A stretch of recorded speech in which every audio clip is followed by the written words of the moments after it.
का स्वागत है गुरु ज्ञान साइंस क्लासेज के इस नए वीडियो में।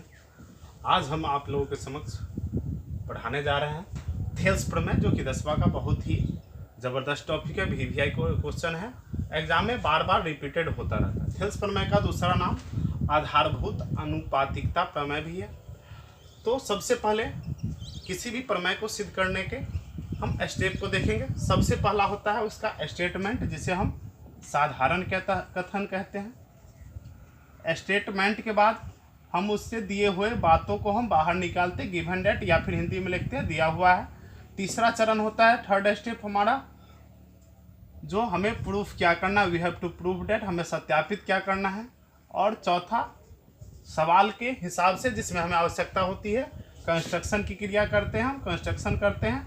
और फिर अंतिम चरण हमारा होता है प्रूफ का, जिसे सत्यापन कहते हैं। ये सभी स्टेप हो गए किसी भी थ्योरम को प्रूफ करने के। स्टेप जो है, सबसे फर्स्ट स्टेप स्टेटमेंट, उसका क्या है, कथन क्या है, जिसे साधारण प्रतिज्ञा भी कहा जाता है। दूसरा साधारण प्रतिज्ञा के अनुसार जो है हमें क्या दिया हुआ है हम उसको देखते हैं। फिर उसके अनुसार हमें सत्यापित क्या करना है, प्रूफ क्या करना है, उसको देखते हैं। फिर उसमें और सवाल में अगर आवश्यकता होती है तो हम कंस्ट्रक्शन करते हैं। और सबसे अंत में हम सत्यापन के प्रोसेस में प्रूफ में जाते हैं। चलिए तो हम देखते हैं थेल्स प्रमेय, जो कि हमारा 10वीं का फर्स्ट थ्योरम है। इसका दूसरा नाम आधारभूत अनुपातिकता प्रमेय के नाम से भी इसे जाना जाता है। सबसे पहले स्टेटमेंट देखिए थेल्स थ्योरम का। किसी त्रिभुज में एक भुजा के समानांतर खींची गई रेखा अन्य दो भुजाओं को समान अनुपात में बांटती है।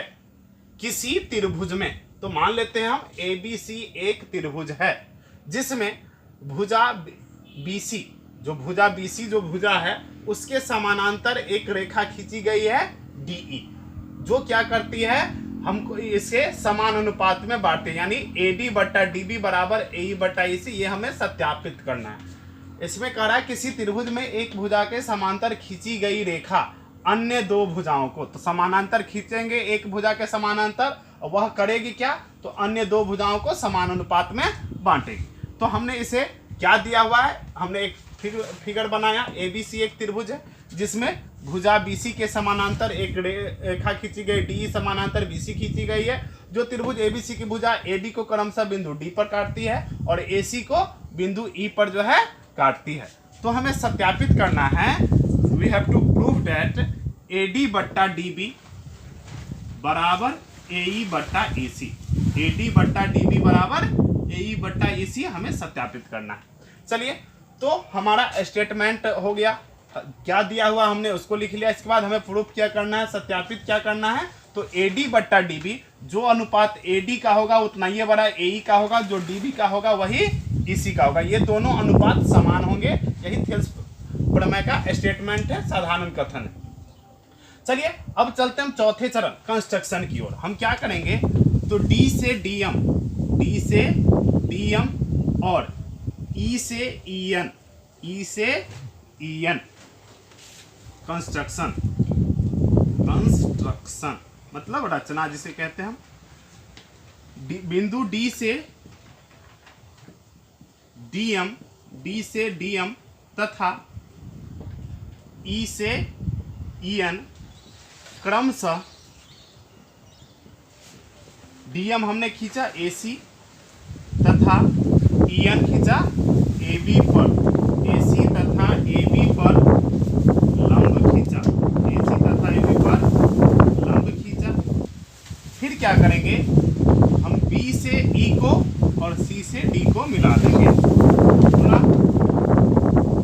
B से E तथा C से D को मिलाया, B से E तथा C से D को मिलाया।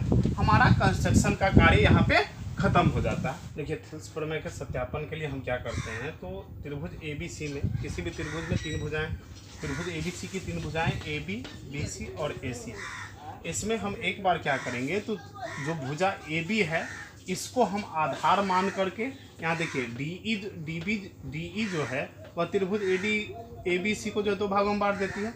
और यहाँ जो है BE जो है, यहाँ भी एक त्रिभुज का निर्माण होता है। तो एक बार हम क्या करेंगे, इस त्रिभुज का क्षेत्रफल इस बाईं ओर की भुजा को हम आधार मानते हुए जो है हम इसका क्षेत्रफल ज्ञात करेंगे। फिर दूसरी बार में हम क्या करेंगे, तो AC वाली भुजा को हम आधार मान करके और फिर इसका शीर्षलंब DM हो जाएगा, और AB वाला को जब आधार मानेंगे तो दोनों स्थितियों में ही शीर्षलंब EN ही होगा। क्यों? क्योंकि यह जो है बढ़ाए हुए, इसी त्रिभुज के बढ़ाए हुए, अगर यहाँ देखा जाए तो त्रिभुज BDE में BD के बढ़ाए हुए भाग पर ही N जो है लंब है।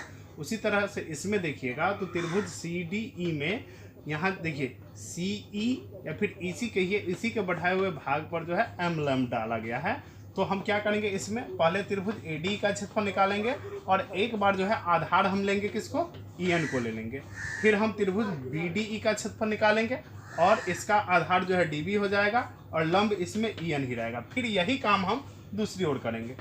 हम भुजा AC को जब लेंगे तो इसमें देखिए त्रिभुज ADE का क्षेत्रफल हम फिर से दोबारा निकालेंगे और इसमें लंब EN की जगह पर DM को लंब ले लेंगे, और इसमें देखिए फिर CDE का जब क्षेत्रफल हम निकालेंगे तो इसी के बढ़ाए हुए भाग पर DM लंब है। तो अब हम चलेंगे सत्यापन की ओर। सत्यापन के लिए हम क्या करेंगे, तो यहाँ देखिए इसमें बहुत सारे त्रिभुज नजर आ रहे हैं हमें, जिसमें से एक त्रिभुज जो कि ADE, इस त्रिभुज को हम बाहर निकाल लेते हैं।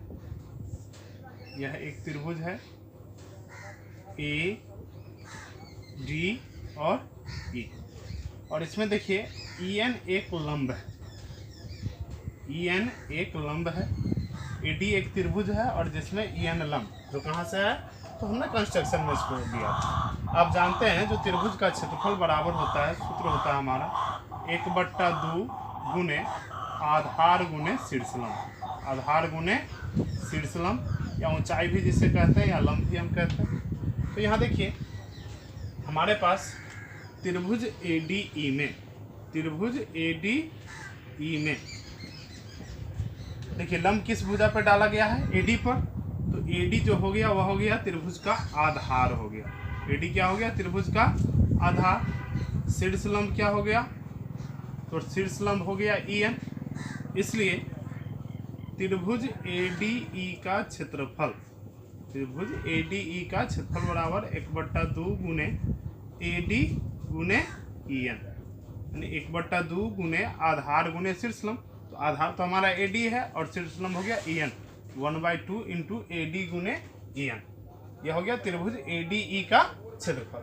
फिर देखिए अब AD और हमें चाहिए DB चाहिए, तो DB के लिए देखिए एक दूसरा त्रिभुज हम लेंगे BDE, BDE। अब देखिए त्रिभुज BDE में AD तो आ गया हमारा, AD हमने इसमें ले लिया। अब हमें चाहिए DB चाहिए, तो DB के लिए हम क्या करेंगे, तो नीचे एक त्रिभुज हमारा बन रहा है DBE, तो हम ले लेंगे त्रिभुज DB और E को ले लेंगे। कुछ इस तरह से हमारा त्रिभुज है DBE, और देखिए DB को ही बढ़ाया गया है कहाँ तक, तो A तक बढ़ाया गया है, और इस पर एक लंब खींचा गया है EN, इस पर एक लंब खींचा गया है EN लंब है। तो देखिए त्रिभुज BDE में, अब त्रिभुज BDE में देखिए इसका आधार क्या हो गया, DB हो गया। आधार क्या हो गया, आधार हो गया इसमें DB, इसको पहले भी लिख सकते हैं बाद में लिख सकते हैं। और इसका शीर्षलंब, तो शीर्षलंब इसमें भी EN ही होगा। तो EN क्यों होगा, क्योंकि EN जो है वह त्रिभुज DBE में DB के बढ़ाए हुए भाग पर लंब है, तो इसलिए इसका भी लंब EN ही होगा। तो शीर्षलंब हो गया EN, इसलिए त्रिभुज BDE का क्षेत्रफल, त्रिभुज BDE का क्षेत्रफल बराबर हो जाएगा आपका 1/2 गुने आधार हो गया DB और शीर्षलंब हो गया EN। अब हम क्या करेंगे, तो अब त्रिभुज ADE का क्षेत्रफल में हम क्या करेंगे, त्रिभुज BDE के क्षेत्रफल से भाग देंगे। त्रिभुज ADE का क्षेत्रफल बटा त्रिभुज BDE का क्षेत्रफल, या DBE भी आप कह सकते हैं इसको, BDE का क्षेत्रफल। तो देखिए इसका क्षेत्रफल क्या है, 1/2 इंटू AD इंटू EN, ठीक है। और DBE का क्षेत्रफल या फिर BDE का क्षेत्रफल क्या हो गया, 1/2 इंटू DB इंटू EN। देखिए 1/2 से 1/2 कैंसिल, EN से EN कैंसिल, यानी त्रिभुज ADE का क्षेत्रफल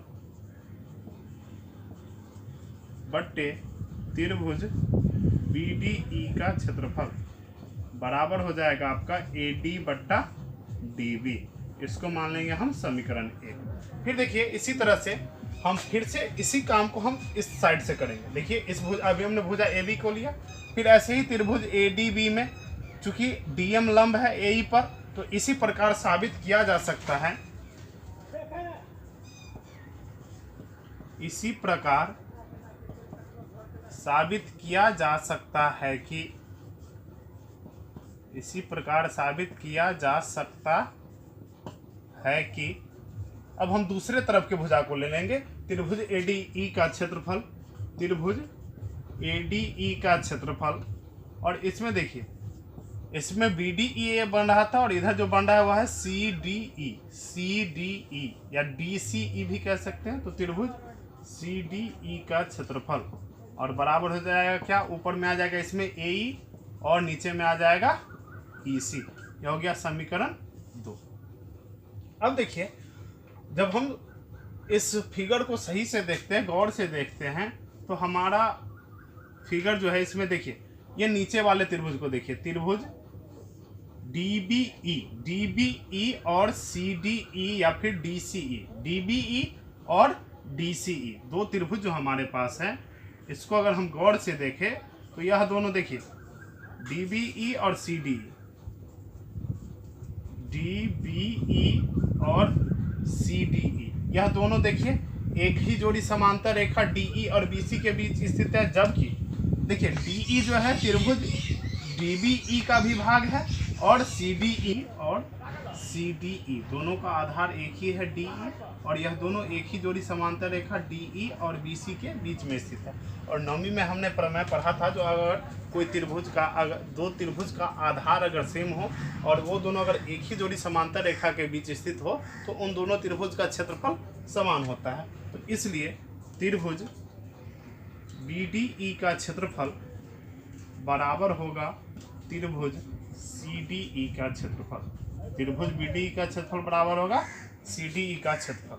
अब हम क्या करेंगे, तो दोनों तरफ हम त्रिभुज ADE के क्षेत्रफल से भाग दे देते हैं। दोनों तरफ त्रिभुज ADE के क्षेत्रफल से भाग देने पर, क्षेत्रफल से भाग देने, तो भाग देंगे तो क्या हो जाएगा, त्रिभुज BDE का क्षेत्रफल बटा त्रिभुज ADE का क्षेत्रफल बराबर हो जाएगा त्रिभुज CDE का क्षेत्रफल बटा त्रिभुज ADE का क्षेत्रफल।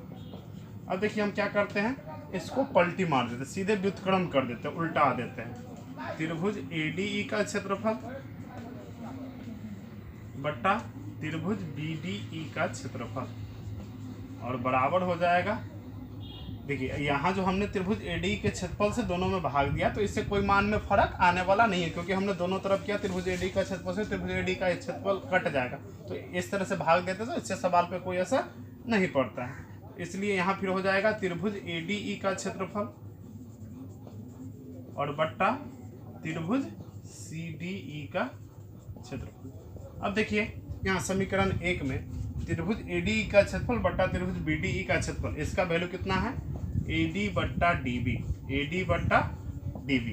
और समीकरण 2 में देखिए त्रिभुज ADE का क्षेत्रफल बट्टा त्रिभुज CDE का क्षेत्रफल बराबर क्या है, AE बट्टा EC। तो AD बट्टा DB बराबर हो गया हमारा AE बट्टा EC। यही तो हमको सत्यापित करना था। और यह कहाँ से आ गया, तो समीकरण 1 एवं 2 से मान रखने पर, समीकरण 1 एवं 2 से मान रखने पर, इसलिए AD बट्टा DB बराबर हो गया हमारा AE बट्टा EC। और यही तो हमें प्रूफ करना था, जो AD बट्टा DB बराबर होगा AE बट्टा EC, प्रूफ हो गया। अतः किसी त्रिभुज में एक भुजा के समांतर खींची गई रेखा अन्य दो भुजाओं को समान अनुपात में बांटती है। समान अनुपात में बांटने का मतलब क्या हो गया, यदि कोई त्रिभुज है, मान लीजिए अगर ABC एक त्रिभुज है और इसको कोई समानांतर रेखा D अगर इसको मान लीजिए अगर इस भुजा को अगर 2:3 में बांटेगा तो इस भुजा को भी 2:3 में ही बांटेगा।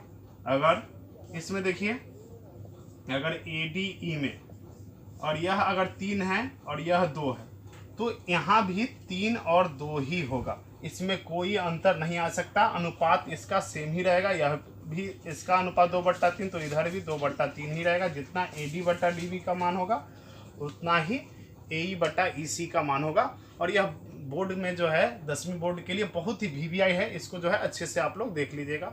वीडियो कैसी लगी आपको, और अच्छी लगी हो तो लाइक शेयर और कमेंट जरूर करें। जय हिंद।